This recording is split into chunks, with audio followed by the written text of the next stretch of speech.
Coucou, coucou, j'espère que tu vas bien. Ce soir, on se retrouve pour une toute nouvelle histoire. J'espère qu'elle va te plaire. N'hésite pas à liker, commenter, partager, t'abonner avec la petite cloche de notification pour ne rien louper. Et moi, sans plus tarder, je te souhaite une très belle nuit et une très bonne relaxation. L'histoire que je vais te raconter ce soir se nomme Le jardin secret de la maison au volet bleu. Donc j'espère que tu es installé confortablement. Je vais directement commencer. Au bout d'un chemin de gravier, bordé de vieux peupliers, se trouvait une maison au volet bleu. Elle n'était ni grande ni imposante, mais elle avait ce charme mystérieux des lieux oubliés. Ses murs couverts de lierre semblaient vouloir se cacher du regard des passants. Les habitants du village racontaient que personne n'y vivait depuis des années. Pourtant, certains affirmaient avoir vu au petit matin de la fumée s'échapper de sa cheminée. D'autres disaient avoir aperçu derrière les volets entr'ouverts l'ombre fugace d'une silhouette. Par une douce matinée de printemps, une jeune fille nommée Claire, venue passer quelques jours dans la région, décida de s'en approcher. Elle avait entendu ces histoires depuis son arrivée et la curiosité finit par l'emporter. Le gravier glissa sous ses pas, le parfum du chèvrefeuille flottait dans l'air, mêlé à l'odeur humide de la rosée.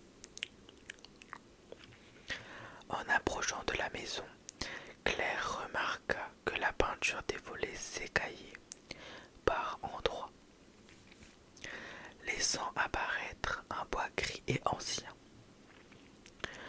Elle fit le tour de la demeure, et c'est là qu'elle découvrit une petite porte dissimulée derrière un rideau de lierre. La poignée, froide au toucher, semblait l'inviter à entrer. Avec précaution, elle poussa la porte. De l'autre côté, elle découvrit un jardin. Pas un simple jardin, mais un véritable petit monde secret. Les allées, à moitié effacées, serpentaient entre des massifs de fleurs sauvages. Des rosiers anciens, aux pétales pâles, se penchaient doucement sous le poids de la rosée. Au centre, un vieux banc de pierre reposait à l'ombre d'un magnolia en fleurs. L'endroit respirait la paix, mais aussi quelque chose d'indéfinissable. Claire eut l'impression que ce jardin attendait quelqu'un, et à cet instant le vent se leva, portant avec lui un parfum étrange, un parfum qui lui semblait familier, sans qu'elle sache quoi. En s'avançant un peu plus, elle aperçut, derrière un buisson, une vieille fontaine de pierre. L'eau y coulait encore, lente et claire, formant de petits cercles à la surface du bassin.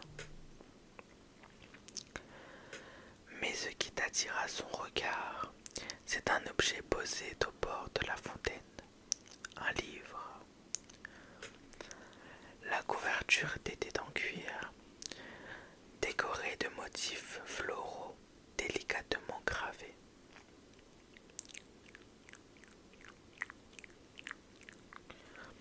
Claire l'ouvrit. Les pages, jaunies par le temps, étaient remplies d'une écriture fine et soignée. Ce n'était pas un roman, ni d'un journal intime, mais d'une succession d'histoires. Des histoires qui parlaient toutes de ce jardin. J'espère que cette petite histoire t'aura plu. N'hésite pas à liker, commenter, partager, t'abonner, activer la cloche et tout. Et moi je te fais plein de gros bisous et je te dis à la prochaine.